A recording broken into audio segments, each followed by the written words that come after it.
teacher speaks, he can speak the truth for the instruction of his students. But such a teacher should not speak to others who are not his students if he will agitate their minds. This is penance as far as talking is concerned. Besides that, one should not talk nonsense. When speaking in spiritual circles, one's statements must be upheld by the scriptures. One should at once quote from scriptural authority to back up what he is saying. At the same time, such talk should be very pleasurable to the ear. By such discussion, one may derive the highest benefit and elevate human society. There is a limitless stock of Vedic literature, and one should study this. This is called penance of speech. The sense of purport. Om Agnanatimirandasya Gnananjana Shalakya Chakshurun Militanyena Tasmai Sri Guruven Namaha. Namo Vishnupadaya Krishna Prestaya Bhutale Srimate Bhaktivedanta Swaminiti Namine. Namaste Saraswate Deve Gauravani Pracharine Nirvishesha Shunyavadi Paschatya Deshatarine. Jai Sri Krishna Chaitanya Prabhu Nityananda Sri Advaita Gadadara Srivasadi Gaura Bhaktavranda. Hare Krishna Krishna Krishna Hare Hare Hare Rama Rama Rama Hare Hare. Hare Krishna. So thank you all for joining the Bhagavad Gita discussion. So today we will be discussing this 15th verse from the 17th chapter. So the 17th chapter is known as the division of faith, the divisions of faith. So in this chapter, Krishna actually, one could say this is very much a chapter in psychology also. Why? Because Krishna, he is mentioning the different traits of people in different modes. Right? Different modes we all know. There are three gunas, the three modes of nature. I'm sure many of you heard before also. And the lowest is known as, any idea? Tamo guna, ignorance, mode of ignorance. That's the lowest. And the next little better than the mode of ignorance is rajas, right? So mode of passion, right? Rajoguna it is called as. And then better than that is sattva guna, sattva, right? It is mode of goodness. And actually the mode of goodness should be utilized to go to another mode. What is that? Yes, it is known as Shuddha Sattva, pure goodness. Right? Goodness is also not good enough. Why? Because it is said in this material world, even the mode of goodness is tinged with the mode of passion and ignorance. So one should strive towards mode of pure goodness, Shuddha Sattva. And Krishna here is actually telling us what are the different symptoms of people in different guna and what is the best thing to do. Obviously the ones that are mentioned in the mode of goodness is the best thing to do. And here Krishna is actually speaking about austerity, tapasya. Tapasya in mode of goodness. So this comes in the few verses where Krishna is talking about austerity in mode of goodness. Now austerity, tapasya is one thing in the 17th chapter. There are other aspects also Krishna covers in this chapter. He starts off with the different kinds of foods. People in different modes, what kind of foods they like, right? Can anybody guess what are the foods liked by the people in the mode of goodness? Yes, fresh. Anything else? Fruits, juicy. Yes, Krishna says fresh, juicy, fatty, and sweet. Yes, sweet also is mentioned. So these are the foods, foods which are fresh, juicy, fatty, giving strength, energy to the body. And then there are foods mentioned in the mode of passion also. Any ideas what those are mentioned? Spicy, very pungent, sour, strong. And Krishna says, those are harmful to the body and our consciousness also. Right? That's why some people sometimes they say if somebody is very angry, they ask, does he eat a lot of chili or what? So yes, that happens. If you eat a lot of spicy, your mind gets agitated and your behavior, it will show in it. Right? And then the food in the mode of ignorance. Any guesses? Yes, stale, putrid, and food cooked after very long time, more than 3 hours. It is said, if the food is cooked, and if it is more than 3 hours old, it's been more than 3 hours, then the food actually becomes in tamoguna, mode of ignorance. But there is an exception. What is the exception? If you offer it to the Lord, yes, then there is no such regulation. At the same time, you should see materially also there could be something happening. But if the food is offered to the God, even if it is beyond 3 hours, until it actually goes bad from our material perspective, it is still good, it is still transcendental.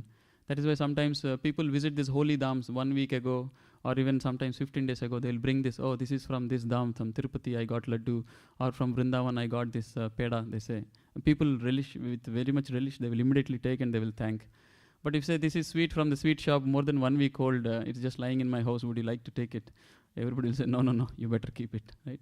So that is the prasadam is transcendental.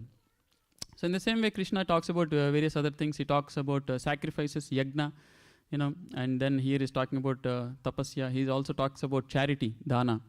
And he says, yajna, dana, tapa should never be given up, right?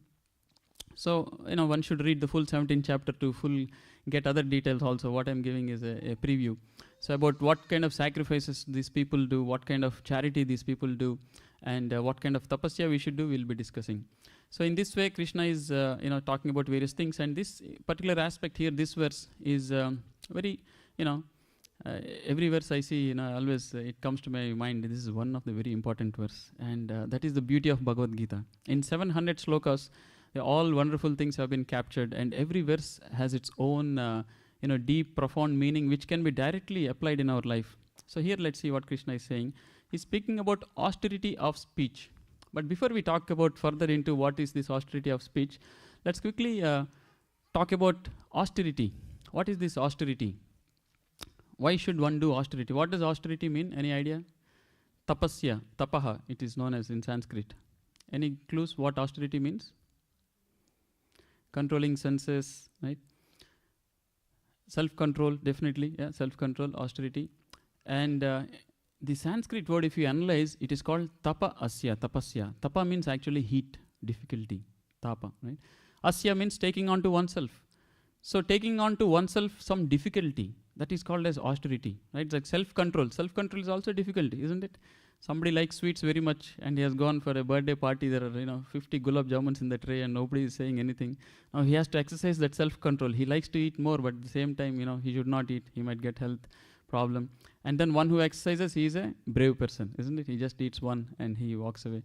And then one who could not exercise, what happens? No self-control, no austerity, he ends up eating more. Chances are very soon he will be diagnosed with something unhealthy, improper, and then he might have to stop eating it all completely, right? So this austerity, self-control is very important.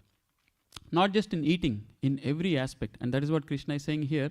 Krishna is not just talking about the speech, but actually in the earlier verse, he talks about the austerity of the body and the austerity of the mind also. So why this self-control? Why self-control? Why not? Okay, from the food perspective, okay, I might get into bad health, right? It's a crude example. Actually, that can be extrapolated, and the same thing, wherever self-control is lost, it will lead to misery, right?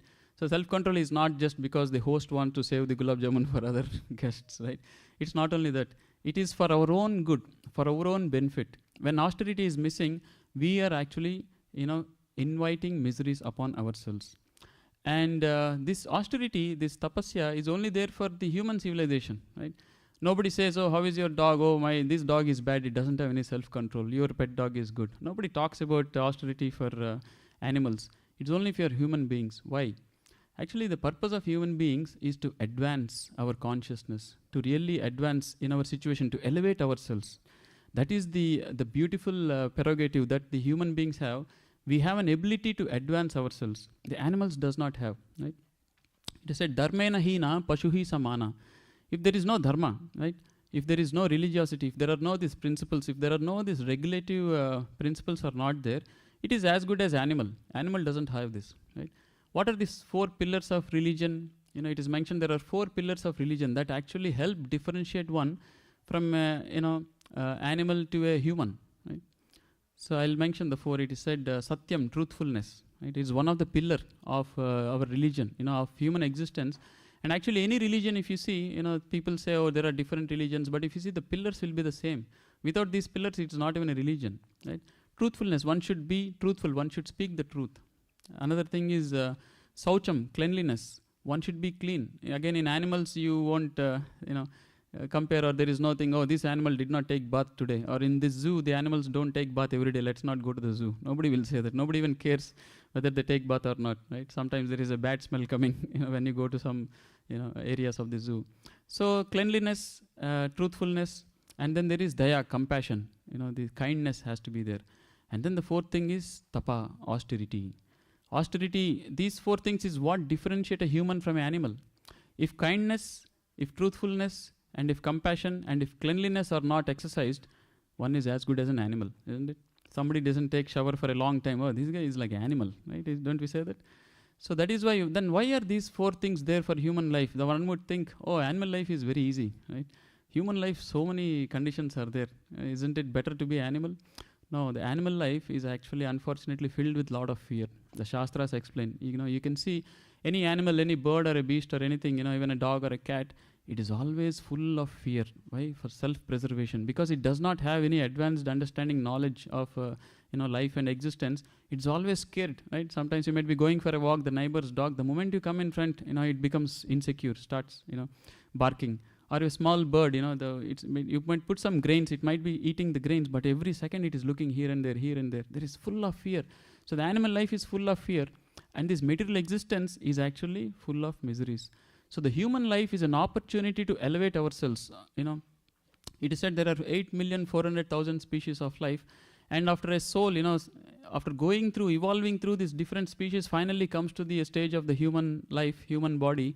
And then the purpose is to go beyond the human body and to actually liberate ourselves, liberate oneself from this material existence of birth, death, old age, disease, and enter into the spiritual realm, the spiritual world where the Lord resides, that is known as Vaikunta. So the purpose of human life is to elevate ourselves, and that is why these four principles are very important. If you want to elevate ourselves, if you don't want to degrade ourselves down, right? So what happens after human being? They say, okay, you're evolving, come to the human being, that becomes like a junction. So once you're to the human being, we cannot think, oh, now I'm elevated, I'm advanced, then all the species I can do whatever I want. No. This life is a test, is an opportunity, whether you will glide back down into another species, or again you will elevate yourselves and go beyond this material realm and enter into the spiritual realm.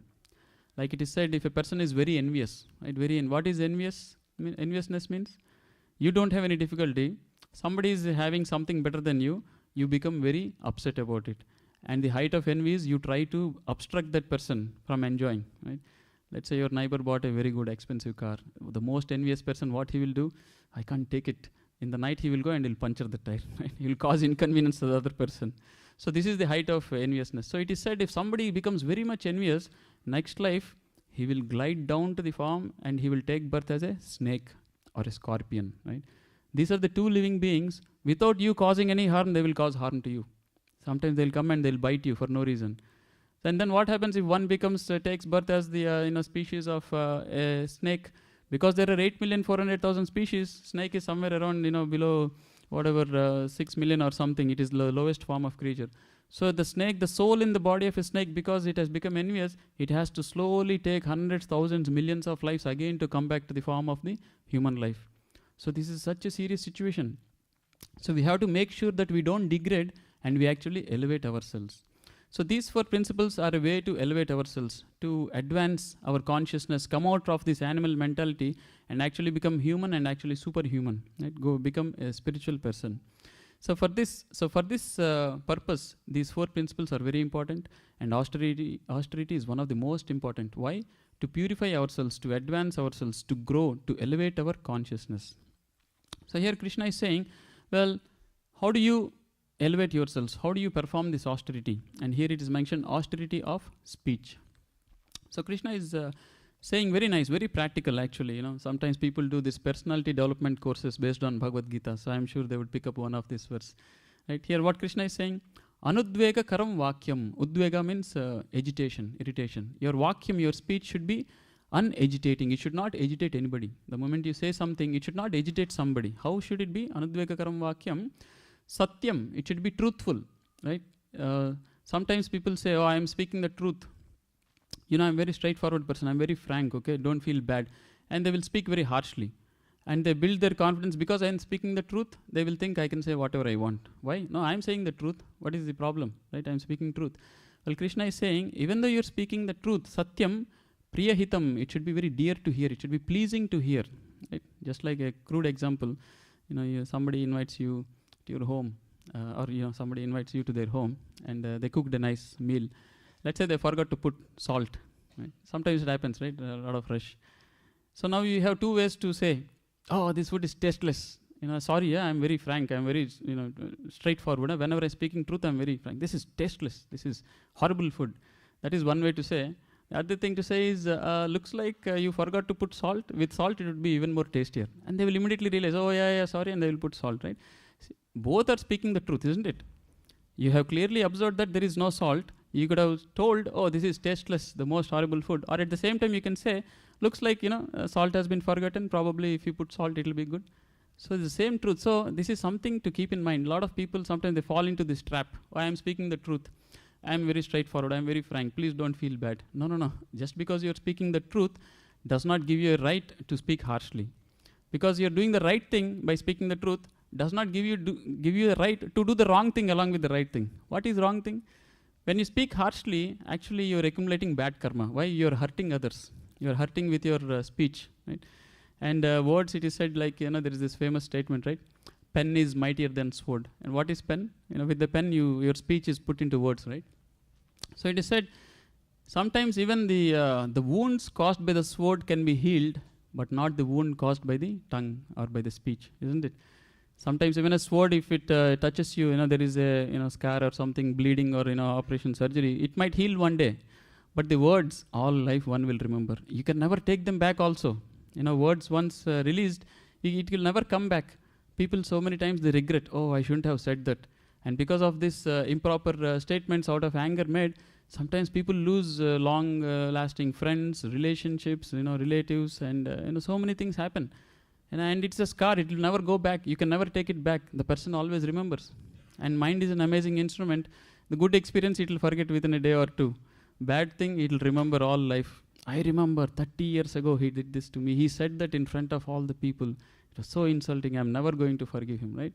So the speech is very important. And a very practical instruction for us is to, what Krishna is saying here, that our speech should not agitate anybody. And, it should be truthful. It should also be truthful. It should, we should not speak whatever that comes to the mind. And it should be priyahitam. It should be beneficial also. Again, if it is truth and if it's not really going to benefit the person, you don't really have to, right? You have to apply all these filters. Like sometimes they even say, I remember an acronym for think. They say think before you speak. It's very similar. T means is it truthful?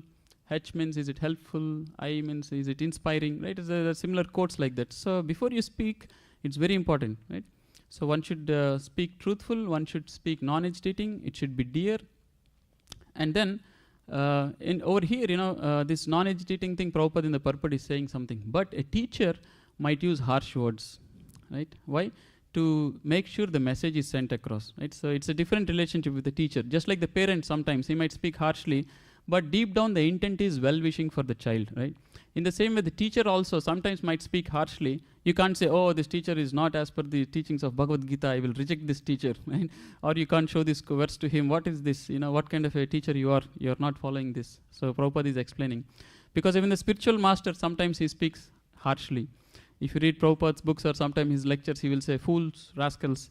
And sometimes might think, oh, what is this great spiritual personality? He's using these kind of words. Well, not only him, Krishna himself uses those. He says, Namam dushkritana muda prapadyante naradamaha. Muda means rascal, fool.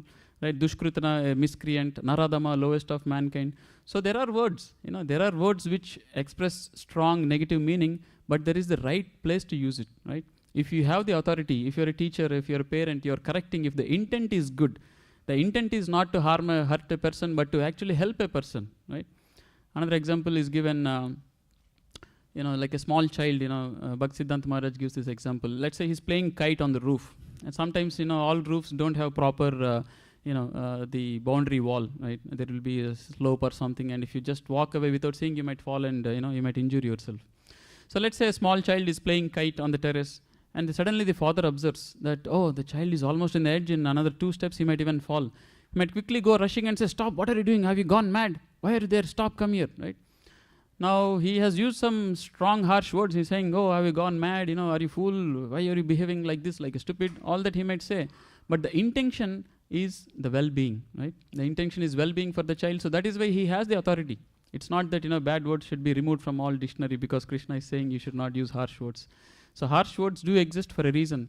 Just like, punishment exists for a reason to help a person, causing harm also. One might say the judge sometimes orders a punishment, it causes harm to the criminal, but there is a right place for everything, right? So Prabhupada is clarifying that though this harsh words should not be used, sometimes they are they can be used. If one is a teacher, or one is a spiritual master, he can speak strongly out of well intent for us, for our benefit, right? And the other thing Krishna is saying here is, this is about the what we talked so far is like the outside, but then he is also saying swadhyaya abhyasanam chaiva. Swadhyaya, that means for one's own this Vedic study. Swadhyaya means actually spiritual studies. So swadhyaya abhyasanam chaiva. So with our speech, right, we have our ability to speech. Not only speaking, the speech should be utilized to recite the Vedic scriptures, to read the Vedic scriptures. So it helps in multiple ways. It purifies our existence. Whenever we recite anything from the Vedic scriptures, from Bhagavad Gita, Bhagavatam, because Dharmantu Shakshat Bhagavat Pranitam. All the Vedic scriptures are actually nothing but spoken by God Himself. Just like this Bhagavad Gita is given by God Himself, right? So it is very purifying. So Krishna here is saying Swadhyaya Abhyasanam Chaiva. So apart from speaking truthful, beneficial, non-agitating, you should also recite Vedic scriptures. So that will purify us. And then Krishna is saying Vanmayam Tapa Uchyate. So these are the various things Krishna is saying about our speech, how to perform austerity of speech. So this is something we should always keep in mind, and this will help us advance spiritually. Now along with this, as I said, this austerity, Krishna is speaking about the body and the mind also. So I'll quickly mention the previous verse, what Krishna is saying, how to perform austerity of the body also, right? So here in the translation, I'll read the translation. So because we're talking about austerity, let's cover all the aspects. So austerity, Krishna says it is threefold. What are the three folds? Mind, body and speech. So we covered about the austerity of speech. So let's see what Krishna is saying about austerity of the body. So Krishna is saying here austerity of the body consists in this. So it's a column, and then he's giving a list. What are the list of things that implies the austerity of body? How do we make sure we are austere? We are doing tapasya at the level of the body also. So Krishna is saying worship of the Supreme Lord. So that's the first thing. The Brahmanas, right? Worship the Brahmanas also. The spiritual master, worshipping spiritual master. And superiors like father and mother. So this is, these are the things. And then Krishna is saying some other things also. Cleanliness, simplicity, celibacy, and non-violence are also austerities of the body, right? So these are also important things. Because tapasya is one of the most important way to actually elevate ourselves, to advance ourselves. Everything that you do is tapasya is austerity. Taking little difficulties will actually help us gain the greatest gain. Just like it is said, no pain, no gain. Have you heard that, right? So very crude example, two children playing, right? Or they have their exams. So one child, is not able to execute austerity, not able to control themselves. He just goes and plays and watches TV or movies. The other child studies very nicely, right? So what happens? The one who studied nicely, he would have get good grades. Then finally he will get a good job and he will have a good life, right? Better circumstances. But then the child who didn't study well, what happened to him? He probably ended up with some low, labor job, unfortunately, working very hard with very minimal, benefit. So even at a crude angle also, from a crude perspective also, one who works hard, one who restrains his senses, one who exercises self-control, actually is getting benefited in the long term, right? In the same way, these austerities, not just for material benefit, even for higher level of advancement, these austerities are very important. They might feel inconvenient. They might feel like, oh, all these things is very inconvenient for me. But actually, it is said these activities in the mode of goodness and in spiritual activities especially, initially they might feel like poison, but in the end they are nectar, right? So, for example, even devotional principles, we recommend everyone to chant Hare Krishna mantra. Initially, it might seem like, oh, what is this repetition of a mantra? But actually, if we hear the mantra very carefully, we realize the mercy of the Lord, of Him being present on our tongue and actually benedicting us, giving us blessings to help us purify our consciousness and advance, and so that one day we can come back to Him. That actually gives pleasure to a devotee. The devotee very happily chants when he understands this, oh, the Lord is right here. He's blessing me, He's helping me, He's taking me. Just like Arjuna, Lord Krishna in the chariot, He's driving him, In the same way, when we chant Hare Krishna mantra, Krishna is driving us towards the spiritual world. He is taking control of our chariot, right? So in the same way, initially it might feel, with improper understanding, improper practice, that, it is burdensome, but actually it is relishable. So all spiritual practices are like that. For example, getting up, rising early in the morning, and doing, this chanting, for example, japa, or attending temple or arati. It seems inconvenient because the body is tuned to a particular way. But actually, once one starts doing it regularly, they will relish it. They will relish it so much that, even if someone says, no, skip, why don't you sleep late today? He says, no, I don't want to miss the experience of attending arati and doing these early morning activities. It is so relishing, right? So these austerities are very important. And though they might seem inconvenient, we have to do, because they will ultimately give us the greater gain, the ultimate gain. So the austerity of body, what Krishna is saying, is that worship of the Supreme Lord, worshipping the Supreme Lord. And why is this mentioned? Worshipping Supreme Lord, either you come to the temple and worship, or at your home you worship. Because by default, unfortunately, because we are conditioned, because we have taken birth in this material world, we have all been conditioned in material consciousness, right? We forget what is our true benefit. By default, what is the worship one a person does if he is not worshipping God? He is worshipping his own body. Why? He's decorating his body, making sure he's looking good, making sure his dress is good, making sure his hairstyle is good, or making sure the body is looking good and everything. Now, what is wrong in that? It is illusory happiness. It's very temporary. How long is the body going to last, isn't it? So you will do your makeup and then you will try wrinkle-free, this free, that free, that free. Nothing is free. Only your money is taken away, and they make money on illusion. Ultimately, the body won't remain with us, right? The body is left here. The soul leaves the body. So think from the perspective of the soul. We have been a person who has spent all his life just to take care of the body. At the time of death, he will realize, oh my God, what a scam. I have been cheated. I did all my life to this body, and this body is leaving me now. There is no use. All the time, effort, energy, everything I put just to take care of this body is... Then he realizes, oh, what a fool I was. I wasted my time and energy on something so temporary. It is just being lost. What can I do for eternal benefit? That is where the Shastra speaks.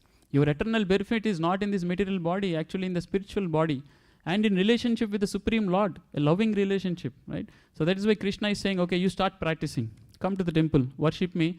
You will slowly realize that your real relationship is with me, not with this body, this temporary body. It will only cause more and more trouble, right? So that is why, instead of glorification our own self, decorating our own body, decorating or focusing on ourselves, if we focus on the Lord, our true happiness, our real happiness will be discovered. Or else a very temporary happiness only to lead to misery, right? So worshipping of the Supreme Lord is important. And the Brahmanas. Now here is very important. Brahmana means, we all know, this caste system. What is this? Krishna is also encouraging caste system. Brahmana, Kshatriya, Vaishya, Shudra. Hasn't it been abolished? Hasn't it been found to be the most, disadvantageous thing in our Indian culture? Unfortunately, it has been misutilized, or it has been improperly used for people's own advantage. It has been exploited. The original system, it was not actually caste system. Krishna says Chatur Varna. These 4 Varna. What are the 4 Varnas? Brahmana, Kshatriya, Vaishya, Shudra. Maya Srushta. I created them. Now one might think, oh, this caste system was created by God. This sounds so bad. No, but actually Krishna, then he qualifies saying, Guna Karma Vibhagasha. One should have the quality and one should perform in a particular way. Only then he can be called in a particular Varna. For example, a doctor, right? You can't say, I am a son of a doctor, so I am a doctor. I will start doing surgery from today. Right? They will put you in mental hospital. Or you can't say, my father is a high court judge. I am also by default the judge. I will sit and I will start giving judgments. No, you have to have the qualification. You should act as a judge. You should have the qualification of a judge. In the same way, Krishna is saying it's in a very scientific, right? Isn't it scientific? If somebody says, oh no, unless you are qualified, you can't be. That is a very scientific, logical, reasonable, makes sense. In the same way, Krishna also, he says these 4 guna, 4 varna, maya srushta, guna karma vibhagasha. So Brahmana, Kshatriya, Vaishya, Shudra are based on one's qualities and one's work. So who is a true Brahmana? One who acts as a Brahmana. And what is the duty of a Brahmana? Krishna says, Patan Patan Jajan Jajan Dana Pratigna. Patan Patan. He has to study and he has to teach. And what is he studying? The word Brahmana itself means Brahma Janati iti Brahmana. One who has the Brahma Vidya, the knowledge of Brahman. The knowledge, the supreme spiritual knowledge one should have. If one doesn't have, he is not a Brahmana. He should have and he should teach also. And then he should also dana pratigna. He should actually give in charity. He should accept charity. He is only serving the Lord. It is not just one just has this 2 rupees thread and then he's working in some company and then he says, oh, he's a Brahmana. Sometimes it happens, some rituals they do, you should give something to Brahmanas, it is said. So they don't find any nearby temple, they will find in the same street somebody is working in a different company, but he happens to be from a Brahmin caste, they will go and they will give him some gifts. Oh, we did this ritual, we have to give to Brahmana, and he is also very happily taking. Yes. But that is not what a Brahmana is. One has to be in the position of a Brahmana. One should know the knowledge of Brahman. One should only serve the Lord. The Brahmana doesn't serve anybody, not even the local king. He only serves the God and he relies on charity. Whatever charity comes that day, he will keep. And let's say he gets more, he will give away the remaining in charity. On a daily basis, he will depend on the Lord. He will only depend on the Lord. Right? That is the true Brahmana. So that is why Krishna is saying the Brahmanas are worshipable, because they give away this knowledge. They disseminate the knowledge of Brahman. They speak from the Vedas. They speak from Bhagavad Gita. They educate the general society. So they are worshipable. And then the spiritual master is worshipable. That is, he is the most worshipable. Sakshat Haritvena Samasta Shastra, it is said, as good as God. Yasya Prasadat Bhagavat Prasado. Only by the mercy of the spiritual master we can get the mercy of Krishna. So the worship of spiritual master is very important. It is said the spiritual master is the confidential servant of the Supreme Lord. Right? We have forgotten our relationship with God. We don't even know unless we read Bhagavad Gita or something. Somebody tells who is God, who am I, what is this. But the spiritual master, out of his causeless mercy, out of his compassion, he travels all over the world like Swami Prabhupada. He traveled all over the world. 108 temples he has established. He has traveled around the globe 14 times at an elderly age, 70 to 80 years. Why did he do that? They have so much compassion and love, and they work hard to give this knowledge of the Supreme Lord to connect us back to Krishna. So they are worshipful. It is said the spiritual master is like the ambassador from the spiritual world. Right? With all the rockets, SpaceX and advancements, barely we are not even able to go till Mars. But the spiritual master comes from the spiritual world, right? So far away, millions, trillions miles. He's an ambassador to help us connect to God. So he is also worshipable. And superiors like father and mother, it is also mentioned. In the true Vedic tradition, the father and mother also act as the spiritual master. They also guide us in the spiritual path. Today also parents guide, but mostly on the at a materialistic level, But the true parents, they guide us on the spiritual path. They guide us towards our ultimate benefit. So in this way, this is the austerity of body. I'll quickly read the austerity of mind. It's very similar to earlier verse. And Krishna is saying the serenity, simplicity, gravity, self-control, and purity of thought are the austerities of mind. So one of the most important thing here, serenity, simplicity, gravity, self-control, actually they are attained by the purity of thought. So if the mind is pure, then all these things can be done, right? So you can't imitate serenity, you can't imitate simplicity, you cannot imitate self-control unless your mind is in control, unless your mind is pure. So purifying the mind is one of the most important thing, and that is how this Hare Krishna movement, the Krishna Balaram Mandir and Lord Chaitanya's movement is helping everyone attain this level of austerity of the mind and the body and speech by purifying our mind, purifying our consciousness. And what is mind? Mind is nothing but the impressions that got into our mind for whatever reason. Right? It is a mirror. It reflects the various impressions that went in. So the mirror can be cleansed by chanting the Hare Krishna mantra. So I request devotees to hand over the beads to everyone. So we'll all chant one round Hare Krishna mantra and purify our mind. Right? So if you purify your mind, then all the dirt will go away. But then just purification is not sufficient. How do you make sure the dirt doesn't fall again? And that is what is the previous verse Krishna is saying. Swadhyaya Abhyasanam. See, the mind is a dust, right? Whatever fell in the mind, improper things are dust. Now our mind is like a machine, it records. It's all about collection of impressions. From your childhood, various things you have seen, you have heard, you have understood is all in your mind. So now, unfortunately, the materialistic understanding is everything but dirt. So now you have to put something non-dirty things in the mind, right? Just like somebody is watching all criminal movies, his mind will think like a criminal. If somebody is watching all philanthropic movies, he will feel like doing some charity, right? Isn't it? So in the same way, how do you make sure you put the right information in the mind? Okay, by chanting we are getting rid of the dirt, but how do we make sure the dirt doesn't fall again? How do we make sure dirt doesn't accumulate again? Is by making sure something that is not dirt is sent into the mind. And that is what are the teachings of the Bhagavad Gita. Prabhupada is saying here, right? This Swadhyaya Abhyasanam. That is what it helps. By making sure no more dirt accumulates on the mind, and there are only good things, the positive things, and the right things that go into the mind. So we should read Bhagavad Gita, we should read Bhagavatam, we should hear from the spiritual master, we should hear the Vedic literature, and we should make sure that our mind is being the inputs to the mind are from the right sources, from the Vedic sources, rather than from the misguided sources, right? So many people, motivational speakers, this, that, they will motivate on a particular way. Even businessmen, people, they will motivate you, oh, do business, make money, do this, do that. But what is the right thing? The right thing is what is coming from Krishna. So we should make sure all of us, we are chanting Hare Krishna every day. At the same time, we are also inputting the right information into our mind-body system, especially to the mind. So by reading Bhagavad Gita, reading Bhagavatam, hearing about this Vedic knowledge given by Krishna, as Prabhupada says here, there is a large stock of Vedic scriptures that is available. And there is limitless stock of Vedic literature. You can see all the books written by Prabhupada we have put in display.